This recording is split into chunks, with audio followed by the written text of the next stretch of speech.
Today we are going to be talking about different league mechanics in Atlas for Solo Self-Found League. Which one of them do you want to specifically farm and put your points into? Which ones you can play with and not push your points into, and they're still going to be fine, and which ones maybe you may prefer to skip in general. Okay, so let's go from the first one. We're gonna be starting with Delirium.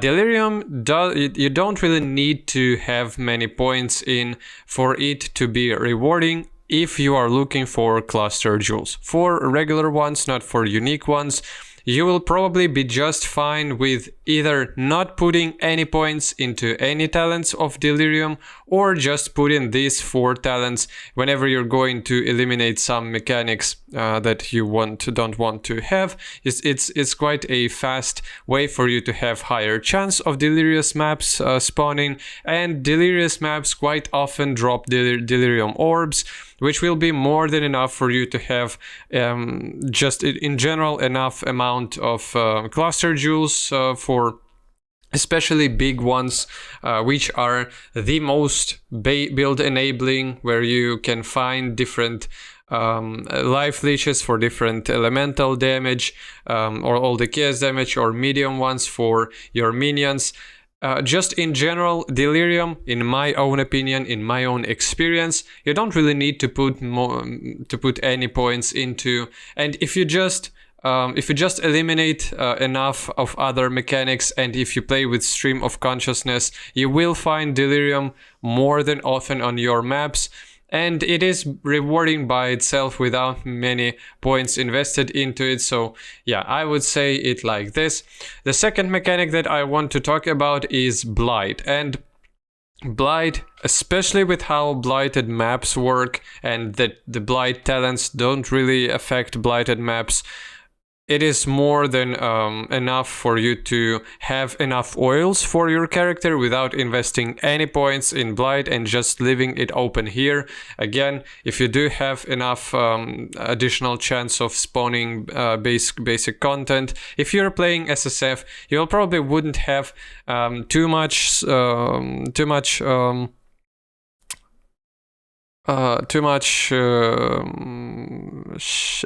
scarabs. Yes, too much scarabs in the first place for you to not be Stream of Consciousness. Maybe a little bit later down the road, but especially not when you're starting. And when you need those oils, especially more simple ones, there are still many talents for most of the builds that you can take without any golden oil and stuff like that, and Blight is gonna be more than fine just for your for you to have enough of oils for your character to anoint everything. You will probably even have more than enough, to be honest.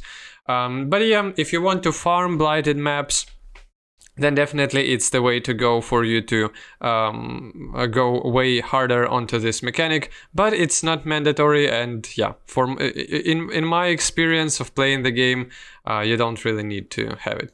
Okay, now let's go for the Heist. Heist is completely the opposite. If you want to have blueprints in general, if you try to farm any alternative quality gems, if you want more replica uniques, if you need some maybe you're looking for 6 link as fast as possible, Heist may provide you with 6 links, with 5 links, with generally pretty good rolled items. And if you are not, if you don't hate the mechanic itself, then Heist definitely needs some investment. And the main point of investment for Heist are these talents. Especially there is 2 types of how you can play Heist, I guess. You can farm contracts and farm contracts for the rewards that are there. You can max out your guys, your rogues in Heist. And then you need talents for like these that give you high value targets, that increase your contracts, that you may specify types of contracts. But if you just want to open as much blueprints as possible, and especially if you're targeting 1 or 2 types of blueprints and you don't really need all 4 of them, so you're not really looking for currency, and maybe like bases with enchantments, and you only look for replicas and alternative quality gems like I do quite often, then it's more than enough. So yeah, if you're looking for 1 to 2 types of blueprints, just having these talents, this cluster on top, and this increased chance of stashes spawning will be more than fine and more than enough. You can get some additional chance here with hack accompanying you on maps, but yeah, it's more of a if you want to. But then if you want to farm contracts, you definitely need to spec way more into all the additional heist talents. Okay, now now let's go further. Essences are worthless without you investing in all of the talents that Essence has. They are gonna be either not spawn as often as you need them to spawn if you're gonna take only an upgrade on the talents that upgrade essences, or they will spawn quite often if you get additional essences on your maps, such as Prolific Essence, but they will be trash and they will be low quality and you don't want it. So if you want to spec into essences, you need to spec into all these talents, and it's just essential for this mechanic to be rewarding for you. And yeah, to be honest, it's at least it's somewhat okay, because the clusters themselves, they don't require you to invest as many points. Now, when it comes to strong boxes, you probably don't want, you don't have many Val orbs there, and you want, so with strong boxes, it's not like in Trade League. Basically, if you're playing Trade League, these talent points that give you currency ones, that give you map strong boxes, cartographer strong boxes, divination cards. Here are the chance increases, chance to be a diviner strong box and stuff like that. These clusters people pick rarely, because it's not the type of strong box that you're looking for in Trade League. It's more of just an amount of strong boxes because of the extra mobs, and on top of and that's the main thing, especially if you're playing with monstrous treasure, then you just want as many of them, and them being corrupted, which other talents do. Operative strong boxes are good. Yeah, they give you scarabs, and they may be valuable in Trade League as well, and it's way closer than all these talents. But this is this tamper proof. Strong boxes in your maps are corrupted and are at least rare. This is more of a Trade League. For SSF though, you will want, if you like in general strong boxes, even though strong boxes themselves, they don't really give you unique rewards as much. So if we're talking about heist, if we're talking about delirium, if we're talking about legion, all those mechanics have something exclusive to them. Heist with replicas, old qual gems, legion with timeless jewels, and sometimes incubators, I guess, but incubators, timeless jewels most of the time. Delirium gives you cluster jewels, and it gives you unique cluster jewels, or unique jewels in general. So it's more of a, so you can farm simulacrum. But with strong boxes, I take them way less in SSF, because they don't really give you anything unique, which will be build enabling. They just create more monsters. They are very fun. I love them so much, but I just can't spend points on them and invest points in them. I can't really let myself do that. Okay, now when it's come, I don't think that I'm gonna go in particular order, because my thoughts are where they are. So now let's talk about delve. The delve itself, you probably, if you want to delve, at least more often than not, then you probably want to have this tall talent, because it's only 3 talents, and it's a passageway for your just regular progression through the talent tree, which I will I will advise you to take map devotion instead of, for example, this route if you need to go in here anyways. And I will strongly advise you to take all hands, and I will advise you to take mining partnership. And the same goes to any other masters. You definitely want to have increased chance for the particular master that you want to farm.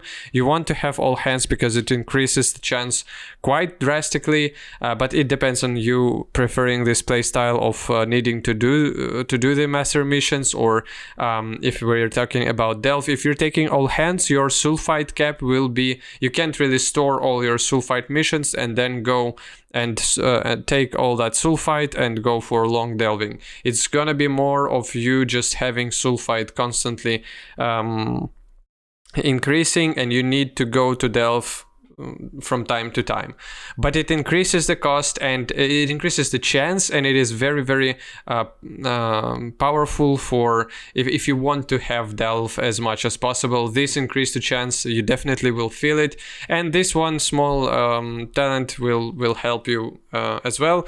Otherwise, all the other nodes for the delve, this is this in here, then azurite, the thing that gives you percentage of azurite, increases sulfite amount a little bit. So this and this one, I don't think they're worth it, at least not from my own experience. It's maybe if you're only interested in delve, but otherwise you will be more than fine with just increasing chance of Nico spawning and then taking sulfite infusion, especially if you're farming red maps. This one will be essential for you to have. This one will give you just so much sulfite, and you don't really need to rely on RNG mechanics. You'll probably be somewhere here close anyways, so it's not that many points. And if you want to go in quite hard on delve, then I would definitely advise you to take it. Okay, now shrines don't give you anything, just more mobs and some boosts. If your character feels slow or weak, or you just like shrines, okay, of course take it, but you are missing an opportunity of getting something that may give you unique rewards, that may give you something special, something extra. Shrines are just an increase to your count of things that you have on the map, and they don't, yeah. So and all the clusters for shrines, you really want to take them if you're going in shrines anyways, because they increase chance to contain an additional shrine in your maps, and they then boost all those shrines. So just taking one particular talent cluster for shrines wouldn't really do anything. But yet again, shrines are more of a trade league talents and mechanic in general, in my opinion, because they just don't provide you with anything interesting. Okay, now harvest. Harvest is something that I would describe as rare item spawner. Good rare item spawner. So if you are playing SSF and you want to progress your character as fast as possible, there are 3 major ways for you to get good rare gear. It's either essences, harvest, or expedition. And you can take both of them, but then you will lose out on more of an exclusive rewards again. Essences, in my own opinion, are one of the worst mechanics of this type, and I would prefer harvest or expedition, and especially expedition way more if you want to just print out good rare items. But still, it exists and you can go in there. Harvest, you definitely want to, if you want to have good rare items, you don't like expedition, for example, you want to craft the items with harvest, or you want to add all the unique crafts that harvest makes possible. If you need them, then you definitely need to invest pretty hard into different clusters of harvest, with increase to spawn, with increase of yield of crops, with additional higher tiers spawning. So harvest is a talent heavy mechanic, and if you are speccing into it, then definitely take way more talents as possible. Okay, now the expedition. Expedition is just an item printer, rare item printer. Denig. not Tujen, yeah. So no, not Danik. Rog, yeah, of course, Rog. Rog is your bro here. Tujen may give you some good currency or some good gems sometimes, but I would never ever take him, to be honest. Gwen is useless. Danik is just, yeah, it's better for you to take both Danik and Rog to eliminate Tujen and Gwenin as much as possible, and then you're gonna print your rare items with Rog constantly. You're gonna have logbooks for Rog, or yeah, just in regular higher amount of logbooks, and then you're gonna spend your currency on crafting items. Basically, Expedition, again, nothing, no unique, good, exclusively unique rewards tied to the mechanic itself. If you want to build ward, then yeah, but other than that, nothing, to be honest. It's just for you to generate good rare items.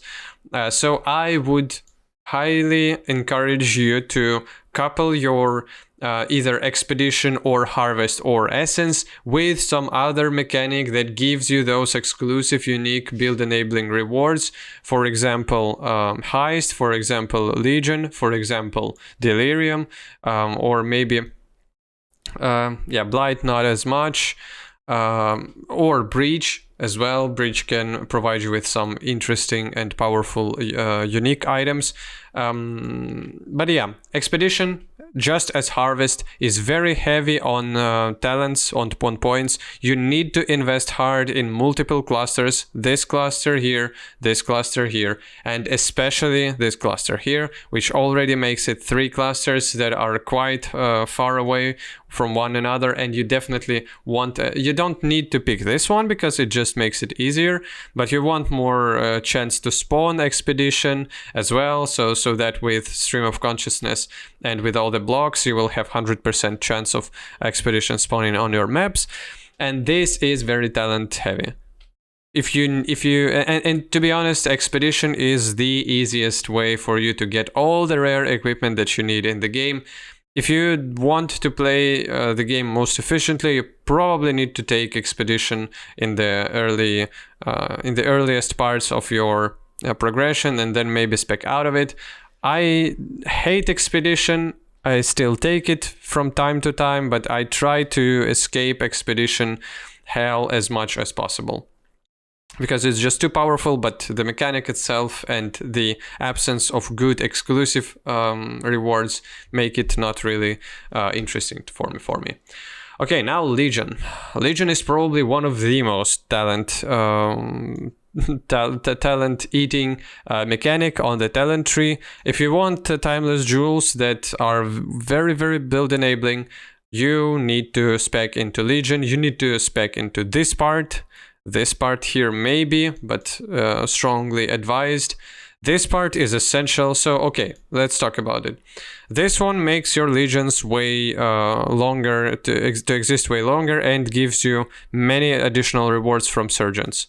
This one is essential. It converts your splinters into emblems, and this is the main way for you to farm real emblems, because to get them from splinters, it's just a nightmarish idea and it wouldn't really work. This one lets you farm more specific type of legion, specific legion. This here increases rewards from generals and spawns generals more, which then in turn multiplies the amount of emblems that you can get, which is again essential if you want to farm timeless jewels and you want to have at least some chances of having a couple of them at least in 50 to 60, 70 hours of gameplay time. And again, war hordes, additional rewards for them is very, very powerful too. And this talent cluster you need to have, or you want to have for increased rewards, which yeah, this one is very powerful too. So we look at 4 to 5 clusters or minimum that you need for this mechanic to shine. But if you take all of them, this mechanic provides you with regular rewards such as currency, such as sometimes 6 links. The monsters can drop maps in quite big quantities because there are many rare monsters. It provides you with just rare items. Yeah, they're showering with it, and all the additional reward types on your warhords, on your surgeons, are very, very valuable. They are just so Legion is the jack trade of all. If you want some one mechanic that gives you everything, and after that you just want to spec more into end game bosses and I don't know, maybe quantity of items in general, then Legion is the way to go. It just gives you enormous amounts of different types of things, and it gives you timeless jewels that are very either build enabling or build enhancing, to the point that you can't really get anything that is on par with that mechanic. So Legion is very strong, very powerful. It is rewarding on both low tier maps, high tier maps. It doesn't really matter. Yeah, so that is the case with Legion. Now, well, let's go to the Breach, our Legion counterpart, at least in my feeling. Yeah, so Breach, I rarely play with Breach because the uniques that Breach Lords drop are quite specific. If you need some of those uniques, and you understand that they are the unique that you need for your build, you can specifically farm some particular Breach Lord and get those uniques. Maybe not Skin of the Lords, for sure, especially not with the with all the modifiers that it can get and stuff, and not the Chayula jewels. Don't think to yourself that you can reliably farm those in short amounts of times, at least. But all the other ones, you can definitely farm them. It's not a big problem, but you still need to invest quite hard into Breach as well, just like with Legion. For your Breaches to feel good, you need at least four talent clusters. For full big talent clusters, probably a bit more. Yeah, and then the breaches themselves, they don't really drop that much regular loot, so not as much currency if you were to compare it with Legions. Not as much just in general, like scarabs, stuff like that. Mostly breach splinters and Breach Lords items whenever you deal with bosses. Bosses are somewhat harder than your Legion 3 ways or 4 ways. 3 ways and 4 ways for my types of builds at least are the most reliable way to farm timeless jewels. 5 ways I rarely can do with my builds in SSF. So I rarely can do them so that they will be as rewarding as 3 or 4 ways. Depending on situation. But yeah, and Breach Lords, they definitely require for you to not screw up your character, for your character to be good, especially if there are gonna be some flawless crafts that you can get from some additional things like this. There's chance to complete and to gain a free use of random, and there's the other one that gives you special map crafting. These can increase your breach stones to flawless or those enriched breach stones. But yeah, Breach definitely requires many things. I would say that it is way more situational mechanic when compared to many others like Legion or Heist or Expedition or Harvest, and you want to take it mostly only if you need some particular item and you know that you need it. Okay, so now let's talk about Abyss. Abyss, to be honest, I've not taken... In all this time, I never took Abyss to its fullest potential with multiple clusters.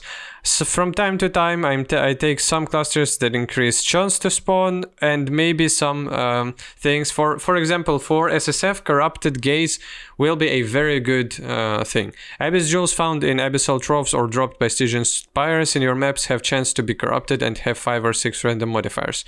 Because you don't really have... you can't really craft your Abyss jewels that much in SSF, because you don't have so much currency.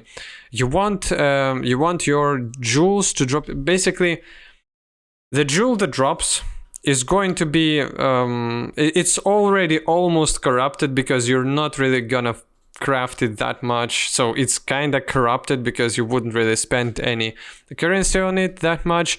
And this one, making it chance to be with 5 or 6 random mods and making it corrupted, which makes chance to spawn corrupted blood and stuff, is definitely a potential improvement. And I would definitely advise you to take this one if you're going at least even a little bit into Abyss. Other things are more, yeah, if you want to spawn Abyss as much, then maybe yes, but yeah, probably not to an extent that we do have here.